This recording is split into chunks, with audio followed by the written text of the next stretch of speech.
Кыргызстан имеет тесные торгово-экономические связи со странами Центральной Азии. Наблюдается рост объемов внешней торговли и развитие инвестиционного сотрудничества. Анализ структуры экспорта и импорта стран Центральной Азии во взаимной торговле и в торговле с третьими странами показывает наличие большого нереализованного потенциала. Мы должны стремиться найти пути и средства для обеспечения лучшего функционирования и большей открытости рынков товаров и услуг, большей диверсификации взаимной торговли, что позволит сформировать общий экономический интерес. Наш регион должен стать связующим звеном между севером и югом, западом и востоком, при этом наращивая свой транспортно-коммуникационный потенциал и возможности выхода к морским портам.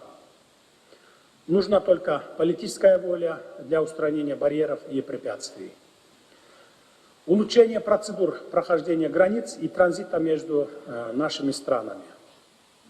В качестве только одного примера могу отметить недавнее открытие 2 пунктов пропуска между Кыргызстаном и Узбекистаном, что позволило в несколько раз увеличить поток пересекающих границу гражданам 2 стран, которые используют внутренние документы. Считаю, что оптимизация потока товаров и услуг через границы Центральной Азии требует упрощения таможенных процедур и создания эффективных транспортных и логистических сетей. Развитие и модернизация транспортной инфраструктуры, в том числе автомобильных, железных дорог и воздушных сообщений, необходимы для улучшения движения товаров и услуг в регионе.